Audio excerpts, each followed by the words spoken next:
Buenas tardes, bienvenidas y bienvenidos a esta charlita que hemos organizado en honor a la Noche de los Libros, para celebrar la Noche de los Libros.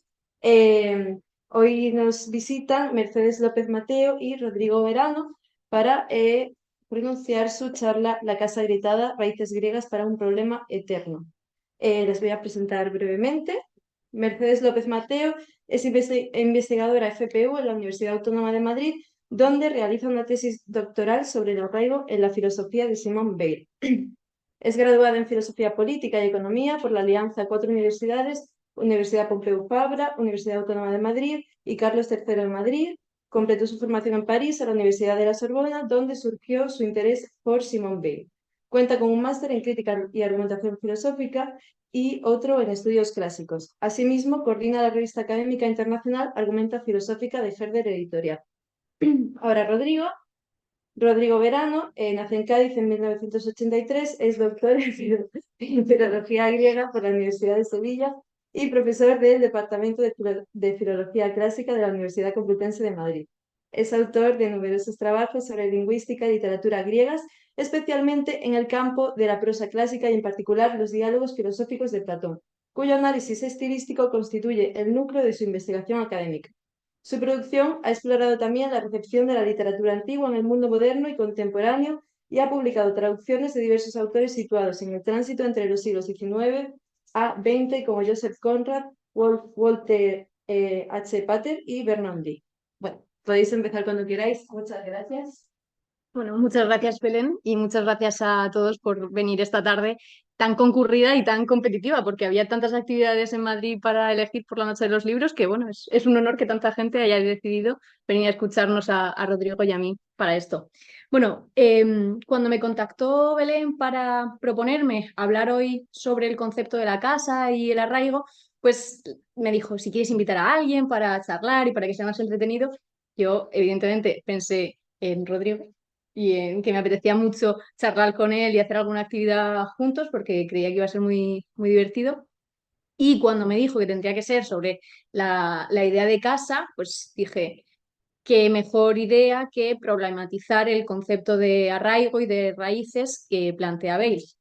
Entonces, voy a hacer una mínima introducción a la idea de arraigo o de echar raíces en Simone Weil para después ya dar paso a la parte más divertida y más entretenida que va a ser este recorrido o este itinerario mítico filosófico con los textitos o con las historias que os ha repartido Belén en este handout. Entonces, el concepto de arraigo en Simone Weil aparece en su último libro, que es el de Echar raíces, que este lo escribe en su último año de vida, en 1943, y está relacionado con el tiempo que pasa en la Francia libre, en Londres, en las oficinas, porque le encargan pues, hacer una serie de informes, entre ellos lo que sería una idea, un prototipo de la futura constitución de Francia una vez que pasara toda la guerra. Entonces ella, que pasó un poco de las órdenes que le dan porque era muy suya, entre ellos dice, bueno, pues en vez de hacer estos informes voy a ir escribiendo yo también mis propios pensamientos y mi propia literatura. Y de ahí nacen estas notas que después Camille publicaría. Bien, en este libro ella habla de lo que serían unas necesidades del cuerpo y unas necesidades del alma, que serían las que nutrirían la vida moral de los individuos, pero que siguen siendo terrenales. Ella dice, pues igual que los hombres tienen hambre, pero no tienen hambre completamente de pan o de arroz, pues el hombre tiene necesidad de echar raíces. Ahora bien, ¿dónde, de qué manera? Eso ya son cuestiones más situadas, históricas, pero que ella determina como una cuestión eterna, universal para todo hombre, toda mujer, en cualquier momento de la historia, es esa necesidad de arraigo y de echar raíces. Entonces, ya que esto se trata de una cuestión universal, eterna, nos permite compararlo o ver cómo eran estas experiencias y estas vivencias en otros momentos de nuestra historia. Ella, por ejemplo, habla mucho del momento de la Revolución Francesa, de cómo los revolucionarios con esta obsesión con romper con el antiguo régimen, pues se quedan sin pasado, sin historia propia y hacen de la revolución un momento absolutamente desarraigado desde sus inicios, lo cual ella lo identifica como algo negativo que va a dificultar mucho su recorrido histórico. Entonces, pues al igual que ella hace esto, nosotros podemos viajar hoy hasta Grecia, hasta la Grecia arcaica, y clásica para ver qué experiencias o qué historias podemos encontrar allí que nos ayuden a pensar este arraigo hoy y esta relación con la casa. Entonces, yo sé que ahora está muy de moda Simone Weil, que a todo el mundo nos gusta mucho esta idea de no, pero es que hay que volver a las raíces y al pueblo y qué malo es la globalización. Y yo lo entiendo porque, vamos, voy a dedicarme 4 años a pensar eso. Pero lo que nos gustaría hoy a Rodrigo y a mí sería problematizar esta relación tan idealizada y tan romántica que tenemos con la casa. Porque efectivamente uno no elige dónde nace, uno no elige cuáles son sus raíces, pero te las tienes que comer y las tienes que llevar toda tu vida y cargar con ellas. Entonces, bueno, vamos a traer a distintos personajes de la mitología griega que nos pueden ayudar a pensar estas relaciones problemáticas con la casa y de ahí también un poco este título, ¿no? De, bueno, pues tú una casa agrietada no la ves desde fuera parece ideal, maravillosa, preciosa, muy bien construida, pero cuando entras, pues empiezas a ver que entra el frío porque tiene sus grietas, que tiene sus problemas, que el casero no te ha arreglado las humedades y todas estas cuestiones. Entonces, bueno, pues si quieres, empezamos a darle caña. Empezamos. ¿Vale? Bueno, me parece que nos deja, ¿no? La invitación. Ahora que se me ha pasado el estupor de que nuestra eh, anfitriona haya dicho mi edad, aunque debo decir que le agradezco que no haya dicho la tuya, porque eso me salvaguarda todavía un poco. Ya se me ha pasado, entonces te puedo agradecer efectivamente la invitación a esta charla, a esta conversación que en realidad hemos preparado de una manera muy sencilla en el mejor sentido de la palabra, con mucha fluidez, esa palabra que está ahora muy de moda, ¿no? Que ha fluido mucho. Parecía que estábamos como muy comunicados en la idea que traíamos para hablar sobre el arraigo y la casa. Y cada vez a mí me inspiraba más un poco la idea también de esta cosa que tenemos con Grecia, que es donde yo vivo, ¿no? A lo que yo me dedico, que es al mundo griego, que la consideramos un poco casi como la casa de todo, y permitidme que me explique un poco mejor, pero ya para mí es como una especie de curiosidad cuando abres un libro sobre cualquier cosa, y cualquier cosa es cualquier cosa, uno espera que empiece hablando de Grecia.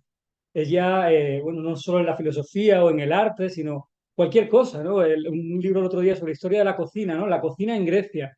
Y es como que se ha convertido ya en una forma de organizar nuestro conocimiento del mundo, ¿no? Empezar hablando de, vamos a mirar qué pasaba con los griegos y a partir de ahí ya, pues quizá lo olvidamos, lo ignoramos, pero en todo caso genera una especie de zona de confort, perdón por la expresión, ¿no? Es un poco así anglosajona, pero una zona cómoda que al final también es un concepto relacionado con el hogar, ¿no? Con esa, lo relacionamos con el hogar, ese sitio que no nos incomoda, donde estamos un poco tranquilos, a nuestra bola, donde no parece que no tenemos las presiones del mundo exterior. Y Grecia se ha convertido también, al parecer, en eso, yo diría para casi todo.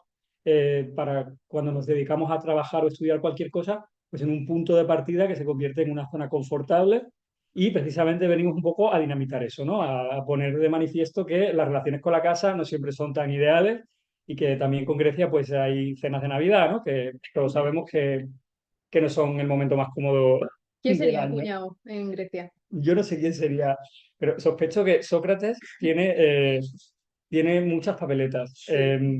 Claro, por lo menos en el mundo que yo vivo, que sobre todo es el de la Atenas clásica y el platónico, ahí creo que sí, ¿no? Este sería el pesado que estaría en la cena de Navidad diciendo, haciendo preguntas que nadie quiere contestar. Claro, y que no quieres que tus hijos escuchen lo que dice este. Efectivamente. O sea que sí, aquí la relación con Grecia y la relación con la casa en general puede ser muy complicada. Y eso también conecta un poco con la idea esta de Simone Weil, ¿no? Que ahí habla mucho del arraigo, bueno, eso lo sabes tú mucho mejor que yo y probablemente en el público, pero creo que es muy bonita la idea del arraigo también como una búsqueda, ¿no? Como, porque al final hablar del arraigo como una búsqueda implica también aceptar el desarraigo como una realidad.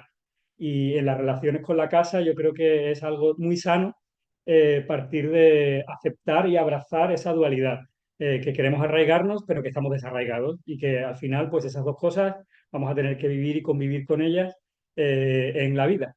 Y buena suerte, ¿no? Claro. Bueno, vamos a ver cómo lidian con eso nuestros amigos griegos, porque se las traen un poco. Mm, Yo creo que sus psicólogos no dirían cosas buenas de cómo gestionan sus dramas. efectivamente, yo creo que sí, nos ganan para psicólogos. Pero bueno, nos lo han puesto fácil también, tengo que decir, ¿eh? Porque cuando nos pusimos a pensar en la idea de la casa Y claro, uno inmediatamente te salta la idea de Odiseo, ¿no? Este personaje que verdaderamente, como no cobra derechos de autor, pues el pobre pues vive en la indigencia, pero quiero decir que es una persona que se le ha sacado tanto partido y sirve tan para absolutamente todo este libro, ¿no? La Odisea, Odiseo, su historia, tiene tantas aristas que efectivamente parece que está hecho expresamente para cada tema que uno quiera trabajar. Y hoy venimos a hablar de relaciones complicadas con la casa y Odiseo protagoniza la primera historia, ¿no? Odiseo y Penélope, porque vamos a intentar trabajar siempre un poco por parejas, en el sentido de aplicar una dualidad, ¿no? Una perspectiva doble a cada una de las situaciones. Y vamos a empezar con Odiseo, con Penélope, pero sobre todo con Odiseo, que es este personaje que, bueno, que todos conocemos, ¿no?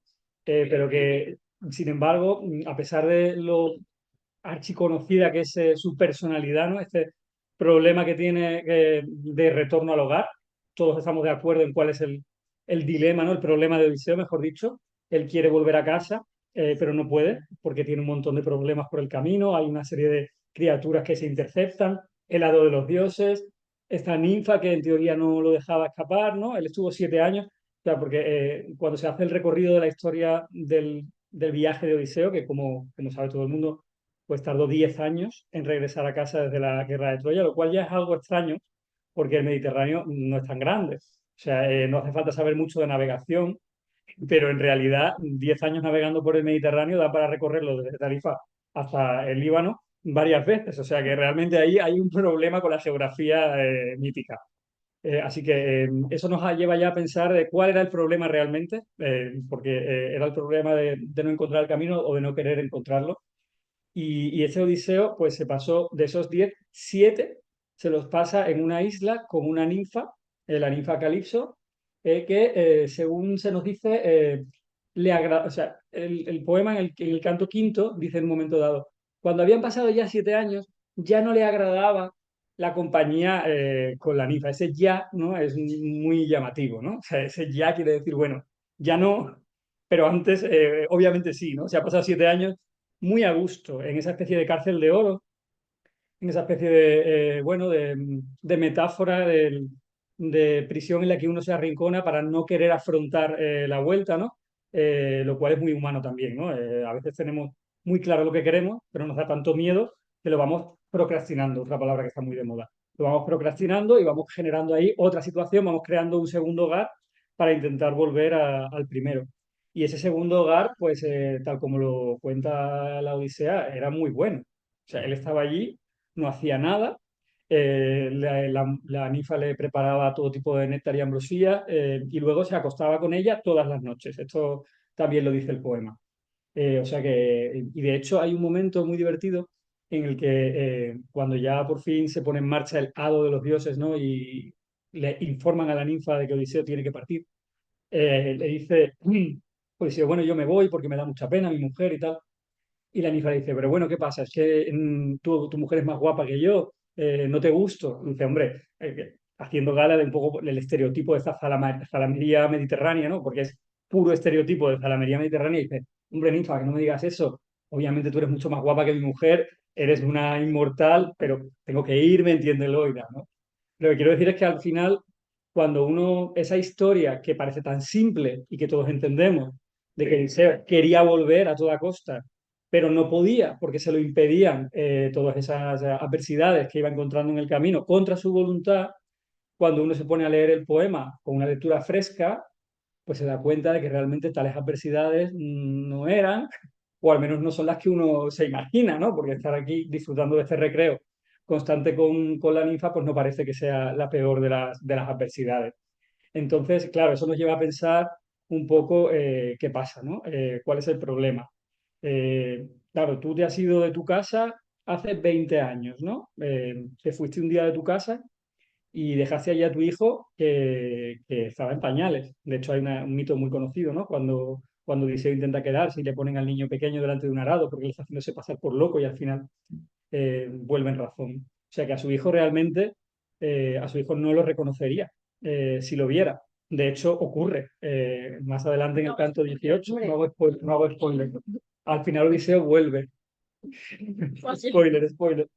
Pero al final en el canto 18 efectivamente él regresa y en una de las escenas más tiernas, ¿no? del poema, ¿no? Está él con ese esclavo, el porquero, el que cuida a los cerdos, y llega el niño, que ya es un chico de 20 años, ¿no? Telémaco, saluda al porquero, el porquero le da un abrazo y dice, Homero, como un padre que lleva 10 años sin ver a su hijo, así se levantó el porquero a abrazar, y claro, al lado tienes al padre, ¿no? Que es un momento un poco incómodo, ¿no? Porque el símil está diciendo como un padre que lleva 10 años, el padre está ahí, el padre está mudo, quieto, porque ni siquiera está seguro de que el que tiene delante sea su hijo. Entonces, tenemos ese hogar que él abandona, luego se va, se tira 10 años matando, robando y violándonos, que es un resumen de la guerra, y ahora tú crees que tú vas a volver a casa y todo va a ser tan fácil. Va a ser cerrar, recoger el campamento, montarte en el barco y llegar, y todo tal cual, todo va a seguir igual. Entonces parece que ahí se ha generado algún tipo de ruptura, ¿no? El hogar se ha idealizado, se ha convertido en algo que al final queda recogido únicamente, yo creo, en el libro en un epíteto, que es el epíteto que se menciona de Odiseo, que se dice siempre de él, que reinaba sobre los gitacenses con la blandura de un padre. Pero eso es un epíteto, es una especie de paraíso perdido, un recuerdo de lo que hay. Luego la realidad es que esa persona que reinaba sobre los gitacenses con la blandura de un padre ya no existe, ¿no? Se la ha cargado la guerra, y ahora regresar ya no se puede hacer haciendo el mismo camino de vuelta. Y a lo mejor eso nos da una clave de por qué no encontraba, ¿no? Porque si intentas hacer el mismo camino de vuelta, pero el que no es el mismo eres, no, eres tú el que no eres el mismo ya, pues no llegas al mismo sitio. Claro, pero mira, yo voy a romper una pequeña lanza, pequeña porque tampoco se merece mucho más, pero una pequeña lanza en favor de Odiseo. Y es que en ese momento en el que decías antes que la ninfa le decía, no, pero yo soy más guapa, y todo esto, la ninfa le ofrece ser inmortal. Le Sí, dice, si tú te quedas aquí conmigo, yo te voy a hacer inmortal. Y él se atreve, se toma la responsabilidad por una vez este padre ausente y dice, no, prefiero ser mortal junto a mi mujer. Y prefiero volver a Ítaca, aunque eso signifique enfrentarme a mi mortalidad. Y yo creo que va por ahí el tema de volver a casa y volver a enfrentarte, darte de bruces con esa realidad que sigue intacta, que Ítaca, o bueno, o no.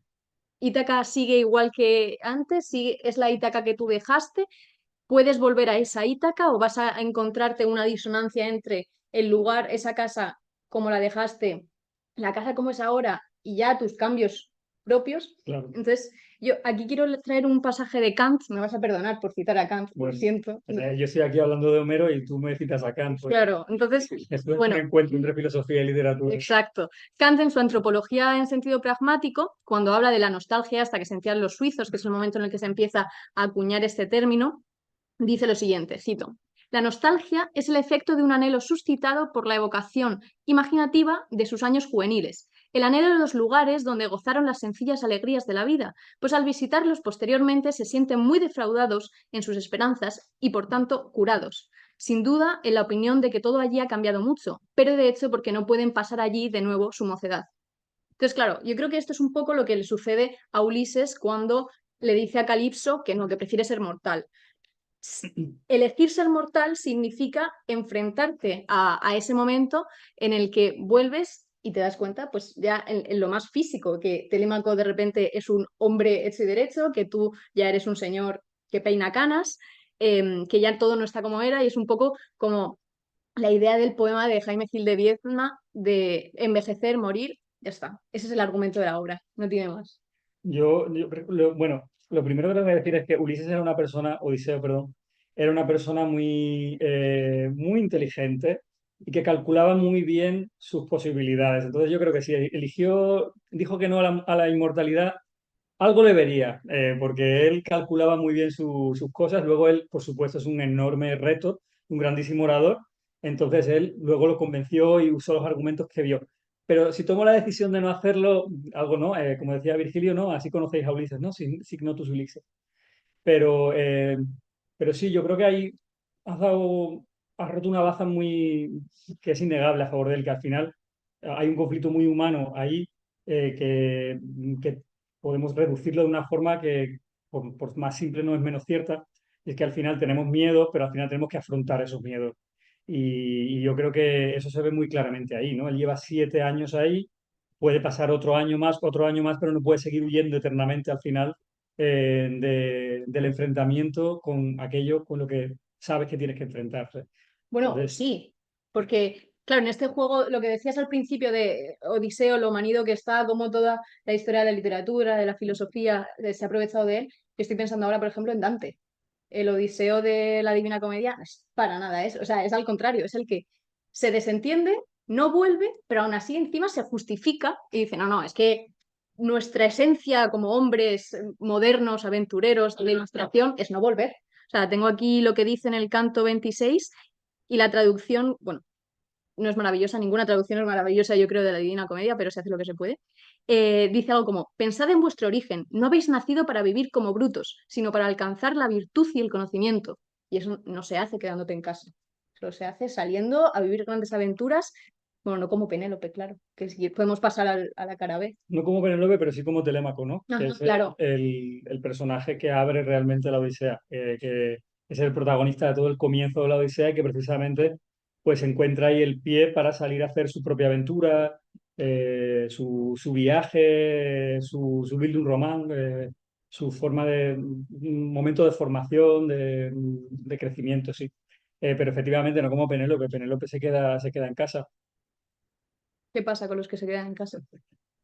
Claro, el Penélope tiene ahí un problema. Penélope es otro personaje sobre el que también pesa una lectura simplista de la situación, ¿no? Como ocurre con Odiseo, que decíamos que pues tiene una síntesis muy bien conocida de cuál es su problema, pero luego cuando lo leemos resulta que no. Y Penélope también tenemos esa historia un poco a partir de la recepción medieval que ha tenido, ¿no? Y toda esa historia de Penélope que si tejía, que si destejía, y al final la consideraban como una especie de pues arquetipo de la fidelidad conyugal, ¿no? Pero realmente Penélope es la mujer de Odiseo y Odiseo el marido de Penélope, y ella es un personaje muy odiseico también, en el sentido de que es una persona también que tiene mucha inteligencia y que se ve perfectamente en el poema, ¿no? Que está retratada como una mujer de mucha inteligencia que hace también muchos cálculos. Y realmente ella está en una situación muy complicada en su casa. Su marido se ha ido y ella no sabe si está muerto o está vivo. Esto hoy, en el mundo contemporáneo, diríamos que la condición de Odiseo es la del desaparecido. Es un desaparecido en un conflicto y por tanto su familia no sabe si darlo por muerto o seguir esperando, ¿no? Cada día que esperan, pues agoniza un poquito más la situación de ellos. Pero aparte es que ella tiene un problemón, porque su casa la está controlando ella, pero está con varón ausente, no tiene cabeza la casa, pero ella tiene un hijo varón. El hijo se está haciendo mayor y ella tiene que decidir si volver a casarse o esperar. Si vuelve a casarse, que en realidad quizá es lo que a ella le gustaría, porque no creo que quisiera estar el resto de su vida sola, aparte de esta historia romántica que ha hecho la recepción medieval de Penélope, pero si dejamos eso a un lado, pues podemos un poco empatizar con Penélope, que lleva ya muchos años y a lo mejor tiene ya ganas de mover adelante, ¿no? Pasar páginas y continuar con su vida. Pero si se casa con uno de estos pretendientes, entonces peligra la situación de su hijo. Porque claro, un pretendiente querrá engendrar un nuevo hijo con ella y querrá deshacerse del supuesto heredero que está ahí en litigio y quedarse con toda la hacienda de Odiseo. Entonces ella está en esa situación. Por un lado, ella no solo espera a Odiseo por fidelidad y amor hacia su pareja, que a saber cómo era la relación entre ellos. O sea, porque la de Agamenón y Clitemnestra ya la conocemos, entonces esta también nos podemos imaginar. Y la de los de Esparta, ¿no? La de Helena y Menelao también, también la conocemos. Ninguno era un matrimonio de la revista Hola, o sí, o justamente sí. Pero en el caso de Penélope y Odiseo, ella realmente tiene que mirar por su hijo, o sea, si, o por ella, o sea, si ella podría casarse, pero si se casa ya saben qué situación pone a su hijo. Si sigue esperando por proteger a su hijo, puede que llegue el momento en el cual, pues dicho con toda la crudeza que tiene la expresión, se le pase el arroz. Ya estamos en una época en la que no habría matrimonio posible para Penélope si no hubiera posibilidad de concebir. Entonces, claro, ella está en una situación de un reloj cuenta atrás terrible, y también el propio Telémaco, al que leemos en el poema, que también es un personaje que ha salido a su padre y a su madre. Él siempre está calculando también. Pero es que yo qué hago.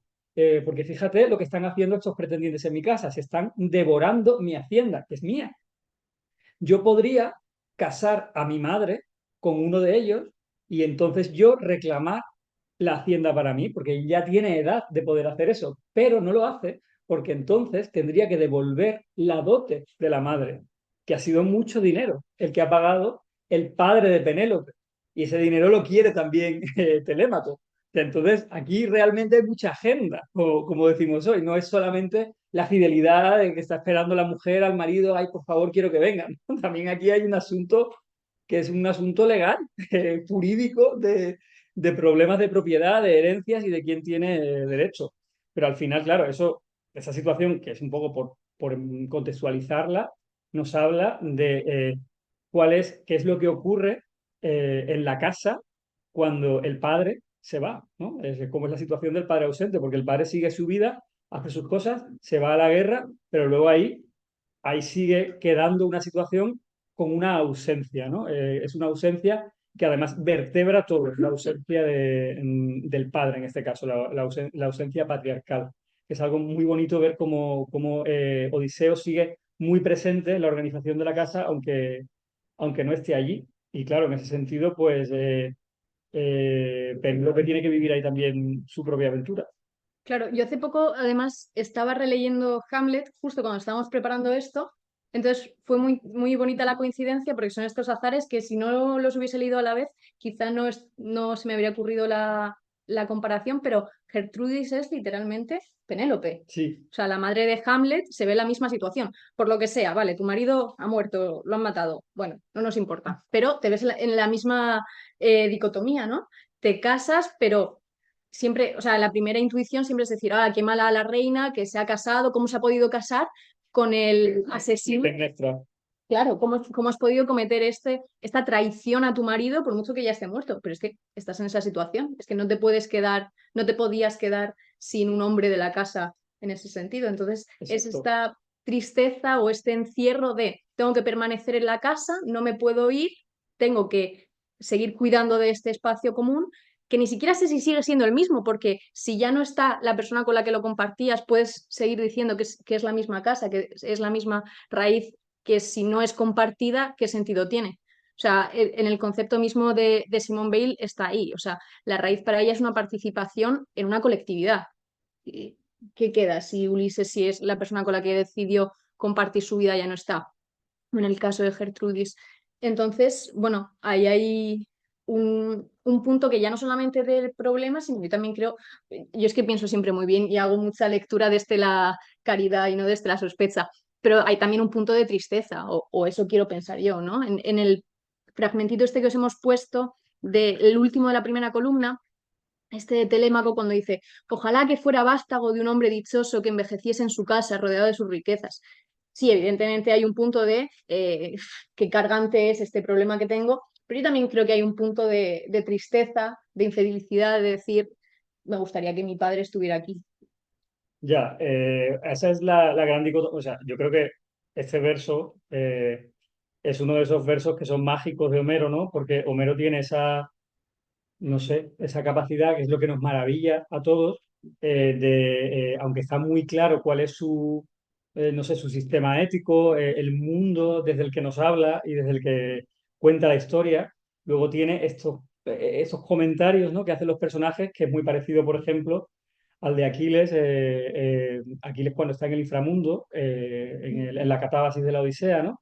En ese momento nos deja a todos, nos vuela la cabeza, ¿no? Cuando se encuentra Odiseo con Aquiles y le dice, preferiría ser el esclavo, ¿no? O el jornalero, el trabajador asalariado de un hombre que tuviera pocas tierras antes que pasar aquí un día, ¿no? Que está diciendo que está como contraponiendo, está como poniendo en entredicho toda esa enorme gloria, ¿no? De los guerreros sobre la que parece que está fundamentado el poema, ¿no? Y el mundo desde el que construyó el poema. Y aquí un poco igual, ¿no? Es como, yo no quiero guerras, no quiero gloria, no quiero nada de eso, quiero ser el hijo de un hombre sencillo que viva en casa rodeado de sus hijos y sus nietos, ¿no? Y toda esa gran timé, esa gran gloria sobre la que está fundamentada la arete se supone, del griego homérico, pues parece que aquí no ni está ni se la espera. Y esa es la magia, yo creo que tiene Homero. Pero sí, yo creo que, obviamente, aunque y es verdad que parece que yo estoy haciendo una lectura un poco más de la sospecha, ¿no? Es que es un poco cínico, ¿eh? Soy un poco cínico y además Bien, pero... los he leído muchas veces, entonces ya llega un momento en que a Odiseo lo empiezas ya a ver venir. Y dices, bueno, a ver, que yo ya te conozco y ya me sé aquí tus trucos y ya veo por dónde vas. Pero sí es verdad que Penélope y Telémaco son personajes, en realidad, son personajes muy únicos en la literatura. En la literatura griega son muy únicos. Es muy raro que se den ya perfilados de esa manera tan al principio, porque que se nos perfile un héroe como Héctor o como Aquiles o como el propio Odiseo siendo tan raro como héroe, ¿no? Porque como héroe la verdad es que, bueno, uno se imagina un poco así al Cid Campeador cabalgando sin pensar en muchas cosas, porque el héroe medieval no es un héroe, sobre todo, que se ha conceptualizado como un héroe que piensa poco, porque pensar mucho forma parte del pecado propio de las personas que maquinan y la simpleza del héroe épico debe traducirse en no pensar, ¿no? Eso es un poco bobo. Entonces Odiseo va un poco en contra de este arquetipo, ¿no? Es un héroe mucho más hábil en el sentido de y un poco maquiavélico. Pero claro, me he perdido dónde estaba. ¿Qué te llamó cínico? Ah, sí. Ya lo ves venir un poco, lo ves un poco venir. Entonces, claro, desde ese momento a Odiseo lo dejo al lado. Pero es verdad que Penélope y Telémaco, ahí ya me recupero, perdón, son muy únicos y son muy sinceros y hablan de cosas que son muy... uno parece que hablan con el corazón, ¿no? Y ese pasaje de Telémaco es uno de ellos. Aquí le está hablando a la diosa Atenea, ¿no? Cuando vienen a preguntarle si tú eres el hijo de Odiseo, ¿no? Y él dice, pues yo no lo sé, tú lo dices, ¿no? O sea, que al final está evidenciando un poco la ausencia del padre. Y por tanto, al final, esa pregunta, que es una pregunta que se repite muchas veces en la Odisea, que es la pregunta al final que también podríamos haber usado como título de nuestra charla, ¿no? Dime cómo te llamas y de dónde vienes, cómo se llama tu ciudad y tus padres, y en qué barco has llegado a esta tierra, porque no creo que hayas venido andando, ¿no? Era un O sea, título muy largo. ella, es verdad. Pero es una pregunta al final sobre el origen, una pregunta sobre la casa, dime cuál es tu casa. Y cuando esta pregunta, que se hace muchas veces a lo largo del libro, se le hace a Odiseo, Odiseo generalmente miente. Miente además sin ningún tipo de pudor. O sea, miente y además empieza a disfrutarlo. O sea, uno lo nota, que conforme avanza el poema, cada vez las mentiras son más elaboradas y más largas. Y uno dice, este hombre cada vez está más encantado de contar aquí, no, primero, no, yo soy no sé quién, trabajé como estaba al servicio, luego, no, es que yo estaba en Creta, me secuestraron unos piratas, bueno, una historia ahí que dura a lo mejor 200 versos, ¿no? Y pues bueno, porque al final esto es una historia literaria dentro de la propia literatura. Pero esa misma pregunta, cuando se le hace a otros personajes que no son Odiseo y aquí se le hace a Telémaco, al final devuelven unas verdades desgarradoras, como en este caso, ¿no? Pues que de dónde soy, que quién es mi padre, pues dímelo tú. A mí me han dicho que es Odiseo, yo qué sé.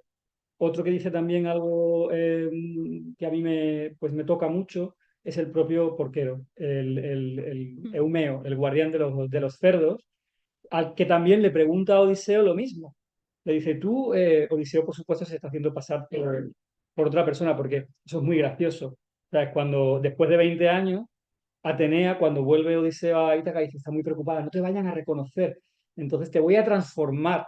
Y claro, y dice, pues lo vas a transformar, lo puedes transformar en lo que quieras, puedes transformar en un perro o en una muchacha, pero lo transformar en un señor mayor. O sea que al final Odiseo vuelve viejo, que bueno, como transformación, después de 20 años, tampoco parece que, en fin, parece que tiene algo de simbolismo detrás, ¿no? Entonces ese Odiseo viejo, al que nadie reconoce, que tiene que entrar otra vez como un mendigo en su casa, cuando llega con el porquero, le pregunta al porquero, bueno, ¿y tú de dónde vienes? ¿Cómo se llama tu ciudad? ¿En qué barco has venido? Y cuenta una trola que es increíble. O sea, cuenta una historia de que fue secuestrado, de que se lo llevaron, de que no conoció a su familia, de que luego lo llevaron aquí. Y entonces Odiseo dice, bueno, ¿y tú? ¿Tú de dónde vienes? Y es una pregunta desgarradora porque te das cuenta de que la está haciendo porque no lo sabe.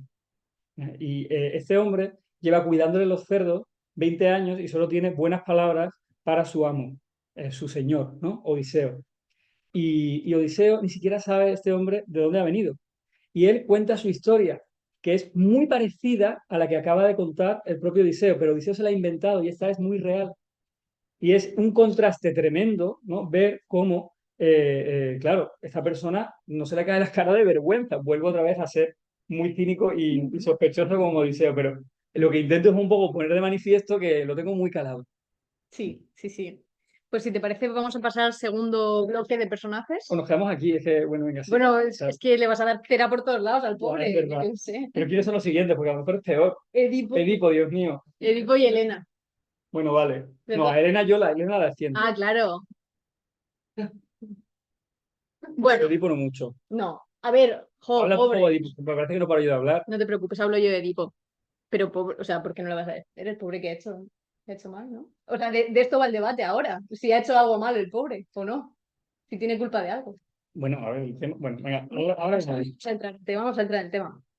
Voy a explicaros muy brevemente quién es Edipo y cuál es su recorrido, porque es un poco puzzle, un poco Tetris, esto complicado, pero bueno, básicamente a Edipo lo conocemos por ser rey de Tebas.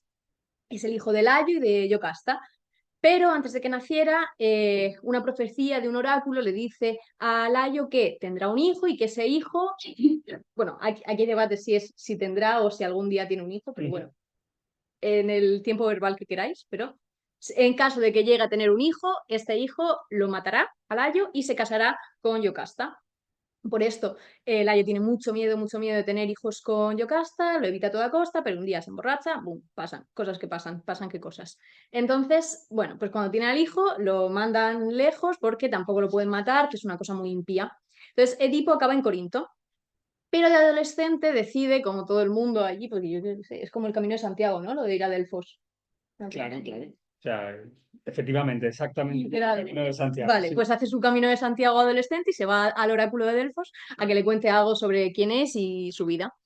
Entonces, bueno, pues ahí le cuenta el oráculo a medias la historia y le dice esto, efectivamente, que matará a su padre y se casará con su madre. Entonces Edipo, con mucho miedo, pensando que él viene de Corinto, pues dice, ah, no, no, me voy de Corinto. Con la mala suerte de que cuando está huyendo y ya no quiere volver a Corinto, se encuentra a Layo. Se encuentra a Layo sin saber que este es su padre verdadero. Y esta es la parte que a mí más me fascina porque se encabrona y se lo carga. Claro. Que es lo típico, ¿no? O sea, sería el momento de... Ahí empezamos con el tema de las culpas de Edipo. Claro, sí. ¿Era necesario matar a esta persona, sea tu padre o no? O sea, porque eso ya es bien en segundo O sea, plano. el equivalente sería que tú te cruzas con alguien en Madrid con el coche, os pitáis con el claxon, te encabronas y te lo cargas. Efectivamente. O sea, básicamente. Sí, Sí, sí. sí. Bueno, diremos que le mató un caballo, pero bueno, sí, tampoco hay muchas cosas, la verdad.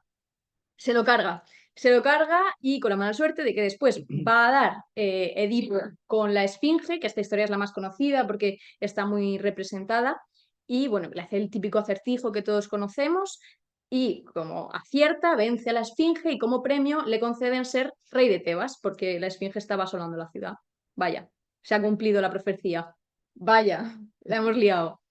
Bueno, perdón, llega a Tebas, evidentemente se casa con Yocasta y tiene 4 hijos, entre ellos Antígona, y de ahí sigue todo el puzzle mitológico de tantas historias tan enrevesadas. Entonces, claro, después de todo esto se enterará por el adivino de Tebas, por Tiresias, de quién es, qué ha pasado, en un embrollo también muy, muy lioso. Entonces, claro, pues en este momento Tebas cae en una peste, en una plaga, como castigo por esta... Si Tebas no, la pobre no levantaba cabeza. No, no, O sea, no. y se tiró 3 generaciones porque después vino la guerra entre Teocles y Polinices. O sea que Tebas no era un buen sitio para mudarse. Los precios de la vivienda estaban por los Y de la época.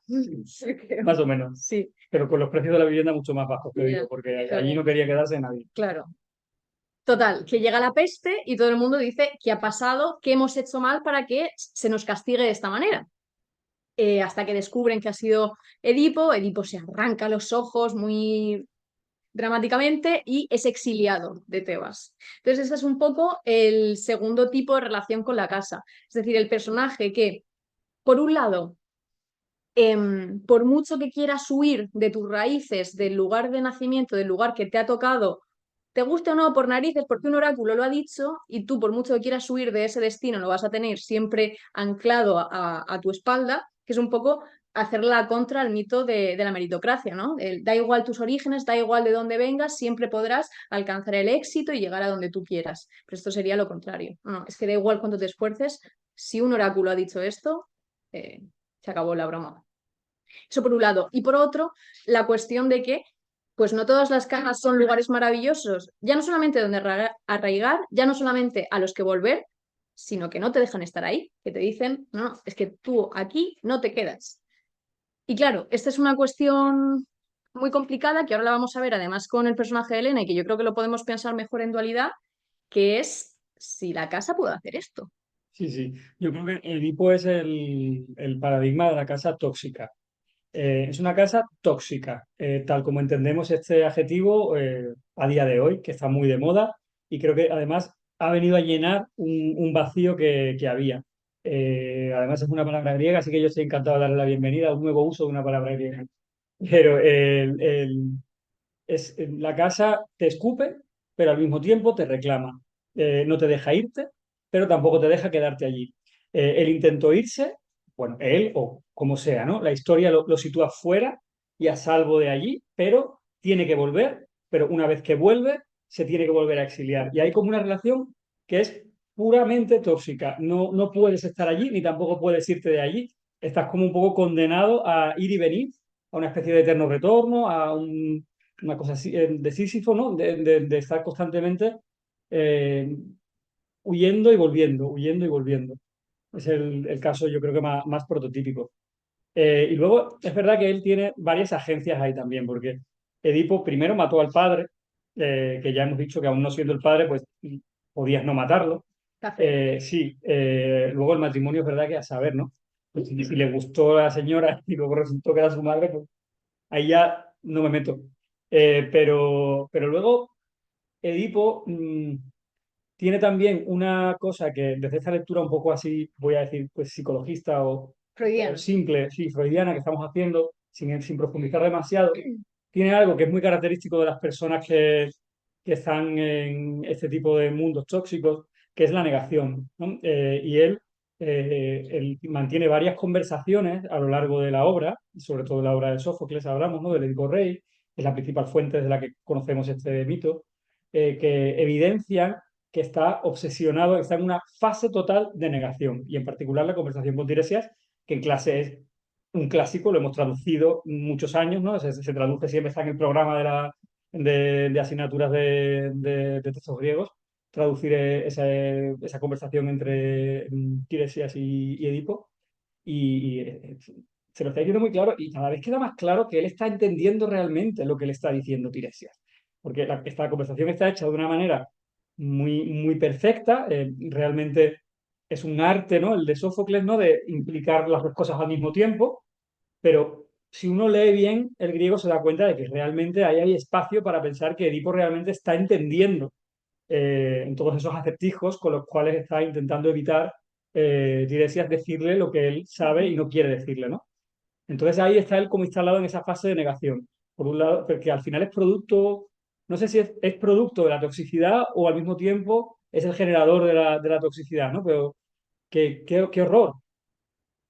Tebas y Edipo.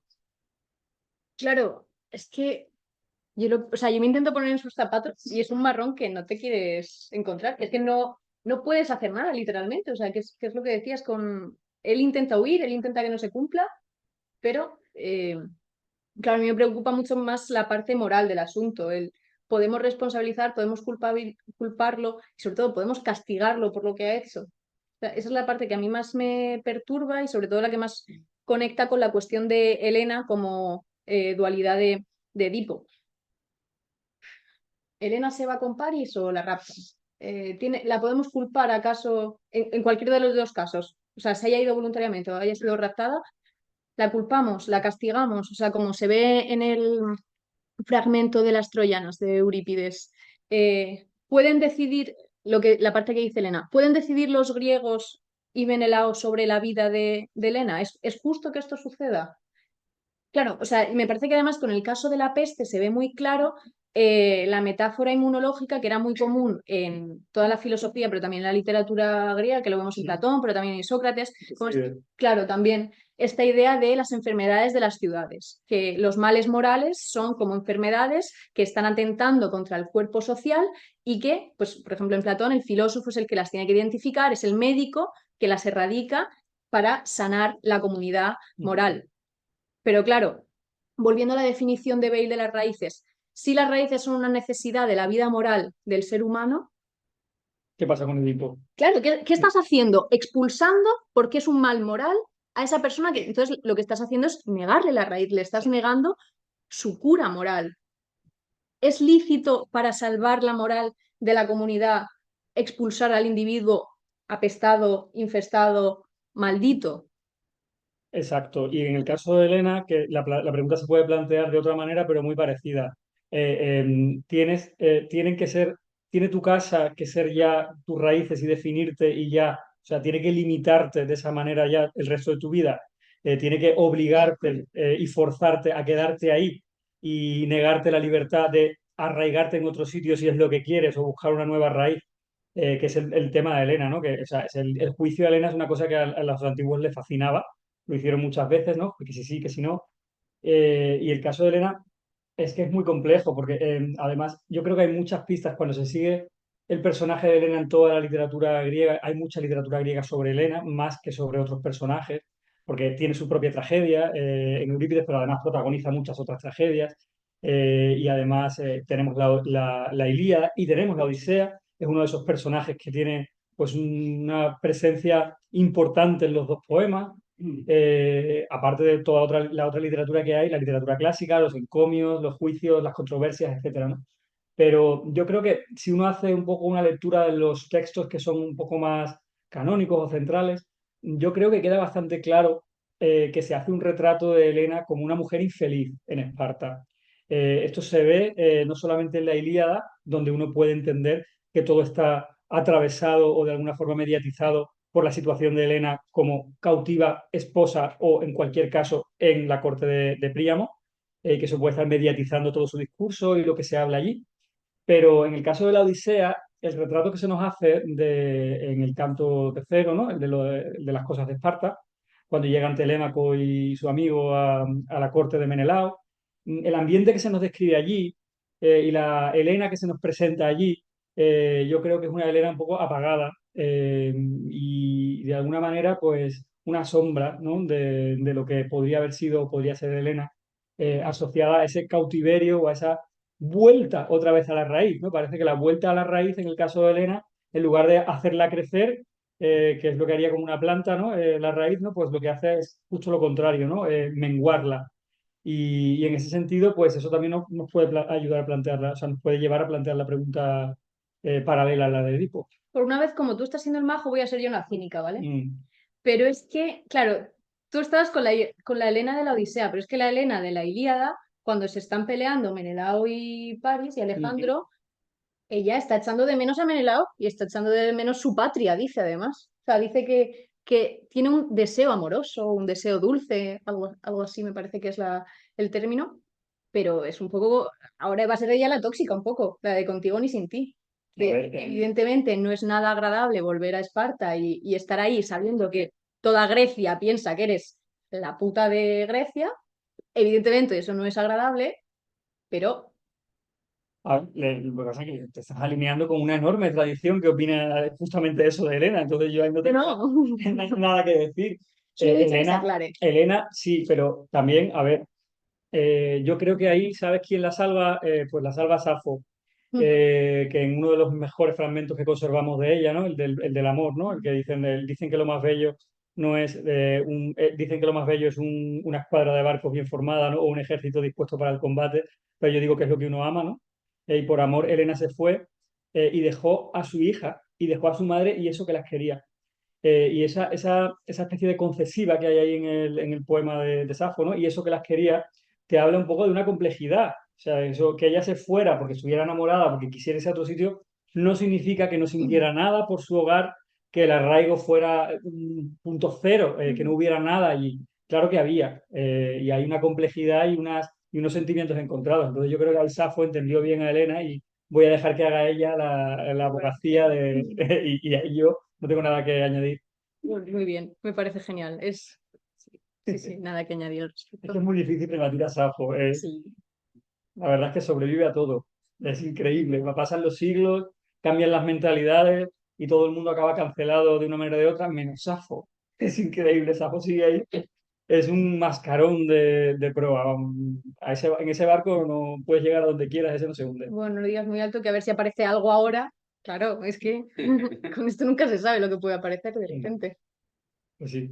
Pues si quieres vamos a pasar brevemente por el último personaje que teníamos y así Llevamos podemos... casi una hora, ¿no? Sí, por eso. Y damos paso a un ratito de preguntas del público. Pues el último personaje que teníamos, que esta ya no es tanto una pareja o una dualidad, sino que ya es un trío, una trieja o como lo queráis llamar, como lo llamen hoy los jóvenes.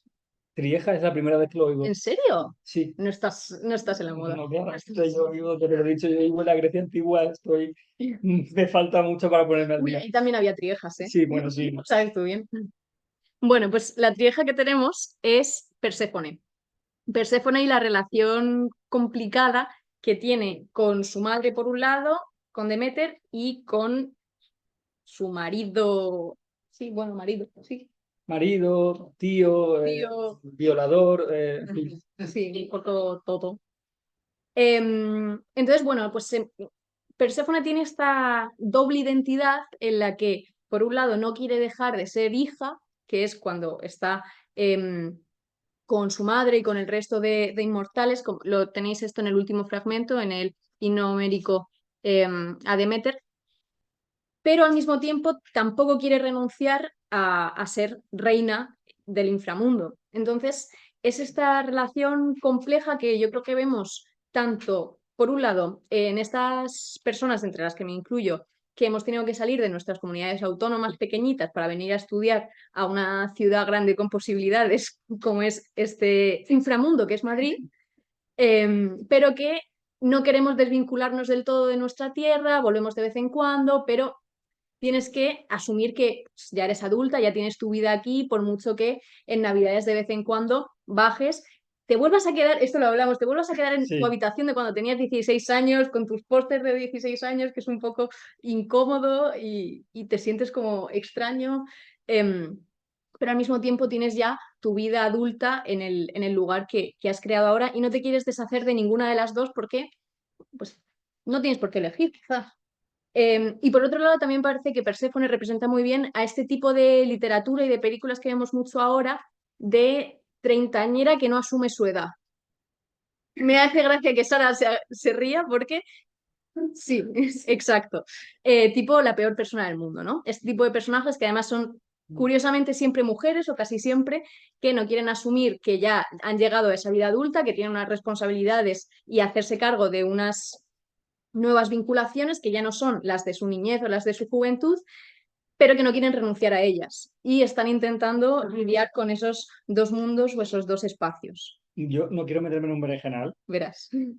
pero también aquí hablando, haciendo un poco esta lectura abierta, ¿no? Y hablando de todo, o sea, comparando un poco cómo sería esa Perséfone del siglo XXI, ¿no?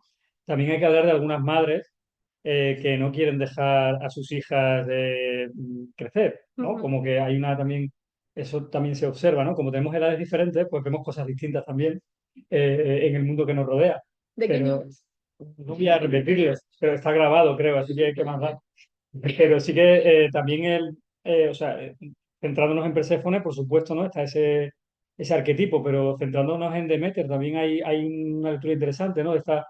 Al final es una hija que se va a casar, ¿no? Y que va a buscar su vida, pero la madre de alguna forma la reclama, ¿no? Y quiere seguir que la siga acompañando, que siga siendo su niña, su hija, su criatura, ¿no? Y no termina de aceptar o no parece terminar de aceptar que ella sea una mujer en toda regla, ¿no? Con su vida independiente. Lo cual no lo digo, se me ha ocurrido ahora, ¿no? Me inspira.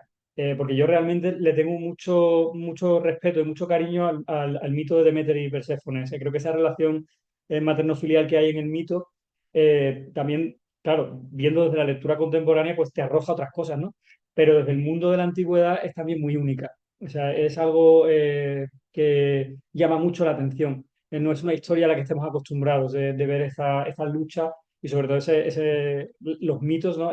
Yo creo que el himno homérico a Deméter es uno de los mejores, ¿no? De los que se conservan de estas composiciones pseudo-homéricas. Todos son maravillosos, pero el de Deméter es uno de los mejores, ¿no?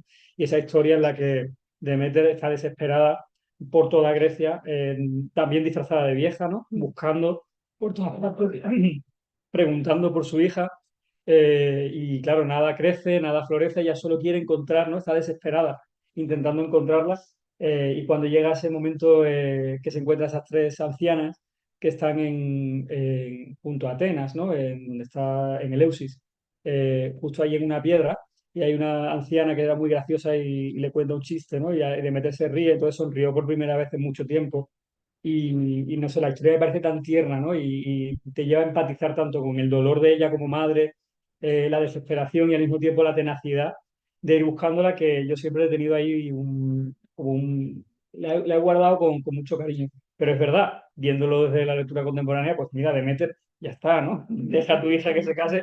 Si no te gusta el marido de tu hija, ponte a la cola, porque yo creo que no eres la primera ni serás la última que no le gusta en este caso, bueno, es verdad que se ha casado con su tío, que además es el rey del infierno. Puede que estén en Quizá los, tienes razón. quizá está en los que hay más acuerdo al respecto sobre la poca idoneidad del marido, pero en general yo creo que leído así sí que tiene las de perder, ¿no? Sí, sí, sí, estoy de acuerdo. ¿Cuál sería el arraigo de Penélope? Perdón, de Perséfone. Claro, pues aquí esto nos viene muy bien, me viene genial la pregunta, muchas gracias para cerrar, porque claro, y para no irnos tampoco con una sensación como tan desoladora de lo complicado que son las relaciones con la casa y con las raíces, Simone Weil, cuando define el concepto del arraigo, ella dice que las raíces son múltiples y variadas, es decir, una mala relación con el hogar, con la raíz primera, no nos determina que vayamos a ser unos seres desarraigados, tristes y melancólicos e infelices toda nuestra vida, sino que pues tenemos todo un mundo de posibilidades después para buscar otras raíces, que yo creo que es un poco lo que hace Perséfone, que ella decide, no, ¿por qué elegir? Yo puedo tener una multiplicidad de raíces y de colectividades en las que sentirme, bueno, pues ella misma de distintas maneras, pero al mismo tiempo.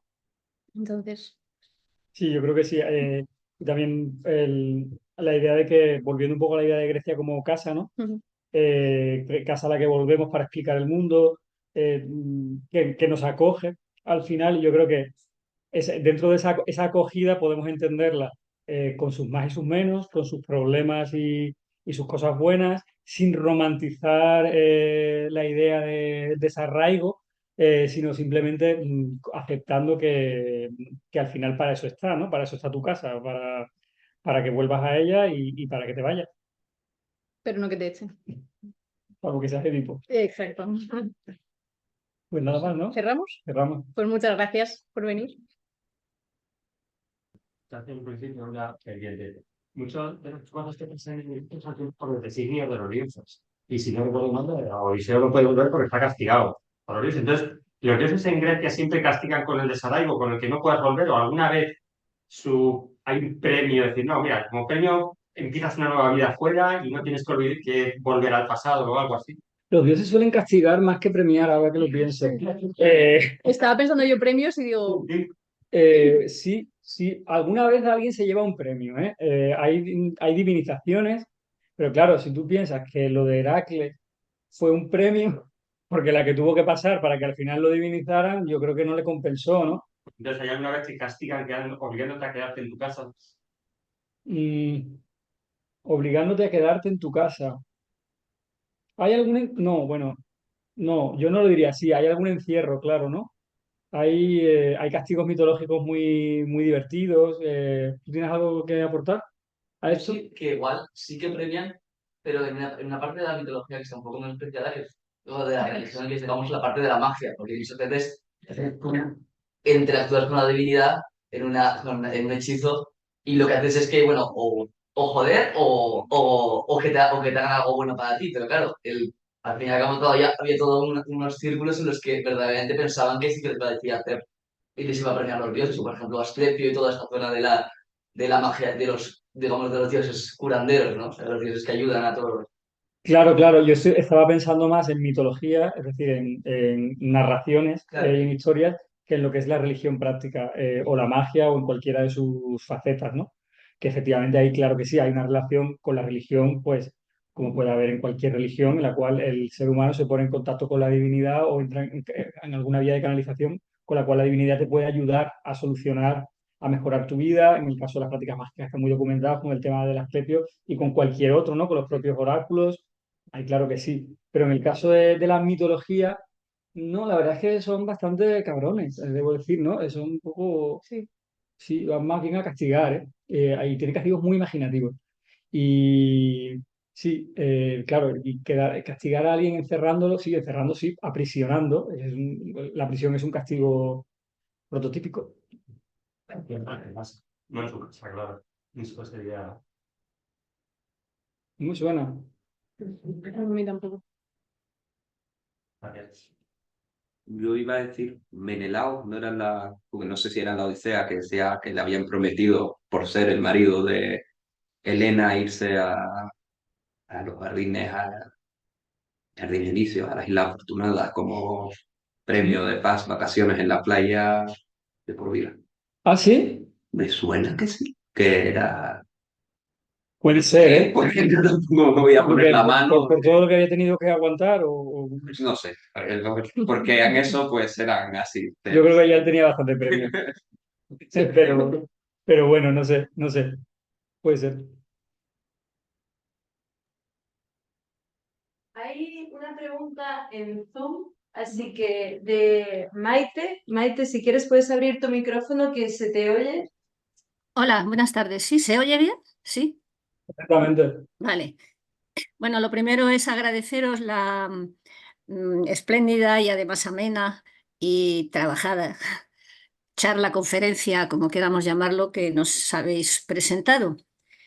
Y bueno, en un momento dado habéis mencionado una de vosotras, no, algo así como una lectura freudiana, ¿no? Como que estás haciendo una lectura freudiana y tal, por ahí, ¿no? Creo que has sido tú. Tú, me refiero a que ahora no tengo tu nombre presente, la mujer que le has Sí. dicho a él. Bueno, pues quería entrar por ahí, en este sentido. Em, bueno, el tema, con respecto a Telémaco, ¿eh? Esta duda que él tiene de si, bueno, no sé si soy hijo, pero bueno, no lo sé, tú me lo tienes que decir, ¿no? Más o menos algo así. Pues sí, yo desde una lectura freudiana creo que Telémaco está necesitando que venga su padre. La palabra Telémaco me parece, yo tengo mi griego ya como muy olvidado, pero era algo así como el que lucha en la distancia o una cosa parecida, ¿verdad? Es el Justo, significado. justo, Sí, justo eso. sí. Bueno, de alguna manera está luchando en la distancia, buscando el regreso de su padre, para que le confirme que es su padre, que no tenga dudas, que ese ausente pero muy presente, porque lo que pasa es que Ulises o Odiseo lo que tiene es una enorme presencia en la ausencia, ¿no? Claro. Y Telémaco necesita la presencia para que de alguna manera le proteja de las posibles fantasías incestuosas que se le puedan despertar a Telémaco con respecto a su madre, porque claro, ella está ahí rodeada de todos los pretendientes y todas estas cosas, y además, bueno, la historia del tapiz que teje, que desteje, alargando el tiempo, y a mí me parece que, vuelvo a decir, desde una lectura freudiana, la presencia de Ulises para Telémaco es muy importante por esta razón, porque si Telémaco puede ya verse libre de todas las posibles fantasías y, como digo, muy culpógenas que puedan surgir con respecto a su madre, ¿no? Claro, también se planteaba otro punto, se planteaba antes que, bueno, a Edipo hay que castigarle, no hay que castigarle. Edipo no tenía ni idea de que Layo era su padre. Él pensaba que eran Pólibo y Mérope toda su vida, que son los padres que le acogieron, ¿no? Y me parece que en una encrucijada de caminos donde se encuentra con Layo, que no sabe que es su padre, y Layo no sabe que Edipo es su hijo, bueno, pues ahí sería lo que es ahora una típica discusión de automovilistas en un cruce de yo paso primero y tú, ¿no? Y ahí, bueno, pues vale, sí, le mata. Pero claro, y luego cuando resuelve el enigma que le plantea la Esfinge, claro, es que aquel que resolviera el enigma se casaba con la reina. O Mm. sea, estaba ya así, claro, él se casa con Yocasta y no sabe que es su madre, Yocasta no sabe que es su hijo, pero es que el que se castiga es él a sí mismo. Es Edipo mismo el que se saca los ojos. Edipo, en lo que yo recuerdo, en fin, no recibe un castigo de terceros. Es, claro, la El inmensa exilio, el culpa. exilio. El exilio, sí, el exilio, efectivamente. pero el castigo tremendo de quitarse los ojos, que también metafóricamente pues tiene un sentido para no ver, ¿no? Y tal. Bueno, no sé, me ha gustado lo que habéis expuesto y nada, quería un poquito como comentar, incluir este punto de vista. Gracias. Muchas gracias. Sí, la verdad es que yo nunca había pensado esa lectura. No, y ahora no puedo parar de pensarlo. Nunca lo había Nunca pensado. se me había ocurrido. Pero es no solo de esto al final, ¿no? Que al final, bueno, pues esta cosa que le gusta tan poco a Orwell, que es la recepción clásica, pero es esta idea de que al final el texto, pues es, o sea, se puede hacer, la lectura clásica es una lectura más de todas las que se pueden hacer y hay tantas lecturas y tantas verdades en el texto como lectores que se aproximen a ella. Entonces, bueno, pues es algo que incomoda a veces a los filólogos, a algunos filólogos, el decirles, no, no, es que un poco a lo bruto, pero Grecia no existe. Grecia es un constructo que tenemos o que hemos ido creando a lo largo de la historia, principalmente culpa de los filósofos, o sea, yo lo reconozco que tenemos mucha culpa en esto, pero que se pueden hacer muchas lecturas distintas y que son todas muy válidas y que nos pueden enseñar muchas cosas que quizás nunca hubieras pensado y que te descubren mucha información oculta. Y, por ejemplo, esta lectura freudiana pues sí, Desde luego, no, que no existe, ¿eh? Grecia no existe. Perdóname, una cosita nada más. Yo personalmente creo que estamos siempre en deuda con Grecia. Le debemos a Sí, Grecia claro. absolutamente todo, porque los mitos, que son aquello que sirve para explicar simbólicamente los conflictos y las inquietudes del ser humano, ¿no? Y están ahí todos, eso de que Grecia no existe o no sé lo que acabáis de mencionar, bueno, mi reconocimiento y mi agradecimiento a Grecia, porque creo que ahí está todo. Bueno, ya lo dijo Freud cuando en un momento dado le preguntaron sobre su teoría y él dijo, no, si esto que yo digo ya está dicho, no hay más que ir a los clásicos. Todo esto, toda la teoría psicoanalítica, dice, esto ya está dicho en los clásicos, ¿no? Y Justo lo que conecta con cómo empezábamos aquí, que al final da igual, siempre uno empieza hablando de Grecia, ¿no? En este caso, pues también con el tema de la teoría psicoanalítica o con cualquier otra, porque efectivamente al final resulta que Grecia nos guste más o menos en nuestra casa, ¿no? Sí. Así que en esas estamos. Muchísimas gracias. ¿Alguna intervención más? Pues enhorabuena por haber traído un lenguaje tan vivo y actual, un mundo como el remoto de la Grecia antigua, ¿no? Pero ligado a ello, es decir, yo no veo una dimensión diferencial en lo que estáis presentando entre las creencias que subyacen en el momento de la Grecia clásica y en el momento actual. Es decir, es totalmente transmitible al mundo de hoy las peripecias que tienen todos estos personajes juzgados con criterios actuales, o verdaderamente habría que tener en cuenta otros factores. Otros factores, por ejemplo. El tipo de creencias en que se vive en un momento y en el otro. Yo creo que la creencia, en las creencias básicas en el sentido de Ortega, ¿no? En el mundo griego son muy distintas de las creencias básicas en el mundo actual. Y yo creo que esas creencias matizan la forma en que te relacionas con la vida. Yo no sé si traerlo de una manera tan inmediata al mundo actual no estás traicionando un poco la peculiaridad del mundo. Ya entiendo la pregunta, el que es muy pertinente, pero yo creo que eso lo apuntaba un poquito Mercedes hace un momento, aunque no lo ha profundizado mucho con la idea de la recepción. Son una cosa es hacer una lectura histórica del texto y lo que hemos hecho nosotros aquí está en las antípodas de eso, o sea, no estamos profundizando, aunque entiendo que como yo me dedico un poco a hacer ese tipo de lectura histórica, es a lo que yo me dedico en mi profesión, entonces yo intento aportar datos sobre esa lectura histórica que nos ayuden a enriquecer el texto para luego traerlo aquí y hacer un poco con él lo que queramos, que es un poco creo que la propuesta que traemos aquí, que es una propuesta de recepción. El texto tiene un significado en su momento que nos lo hemos perdido. De hecho, no sé, o sea, tendría muchos significados en su momento, ¿no?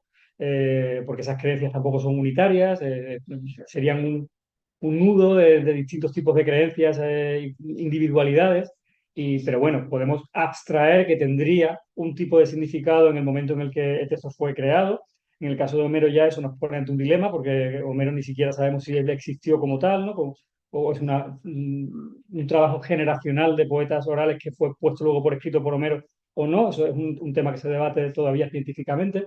Pero bueno, en el caso de que podamos abstraer todo eso, ¿no? Y ver que efectivamente habría una interpretación y una profundización en el texto desde un punto de vista histórico, en la creencia en la que ese texto nació y desde la que habría que entenderlo. Eso sería un ejercicio distinto del que yo creo que hemos hecho hoy aquí. Hemos traído el texto aquí un poco para dialogar con nosotros, que no son, para bien o para mal, no somos habitantes de la antigua Grecia, aunque sea nuestra casa.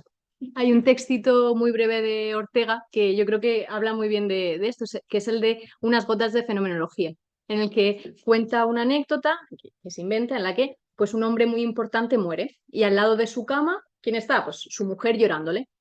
Un poco más allá está el médico, un poco más alejado de la cama, que bueno, pues está haciendo su parte médico de defunción, teniendo una visión más científica. Y un poco más allá, a las puertas de la sala, hay un reportero o un periodista que está pues recogiendo la información para la nota de prensa, porque este hombre era muy importante. Entonces Ortega con esto lo que explica es un mismo suceso, un mismo acontecimiento, o en este caso un mismo texto.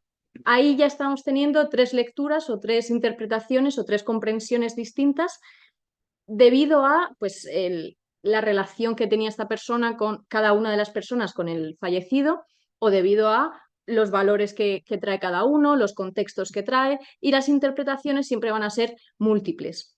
Entonces yo creo que esto es un poco lo que sucede aquí y lo que mencionaba también Rodrigo con la cantidad de sentidos que tendría ya entonces. Es muy difícil, o sea, más allá de los sentidos canónicos que nosotros digamos, este texto significa esto y nos lo enseñen así en las escuelas, siempre habrá muchas lecturas y es lo bonito, yo creo, el poder dialogar con, pues yo he entendido esto o a mí me ha suscitado esto, este texto.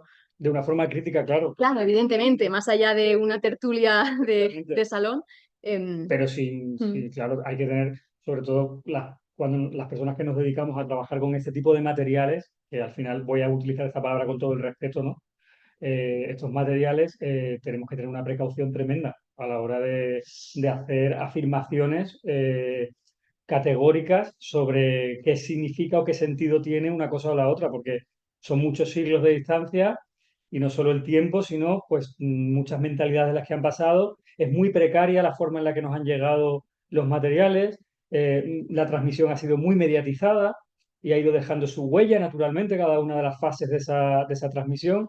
Y eso hay que tenerlo todo muy en cuenta y como mínimo te tiene que hacer tomar conciencia de lo precario que es siempre el conocimiento que tienes que vas a ir adquiriendo sobre cualquier fenómeno de este mundo. Pero con la misma traducción incluso. Claro. O sea, nosotros podríamos haber traído hoy simplemente los textos en griegos y a cada cual que se apañe, porque al final ya el gesto de hacer una traducción pues son decisiones. Una palabra al final, si tiene muchos significados, si tiene matices.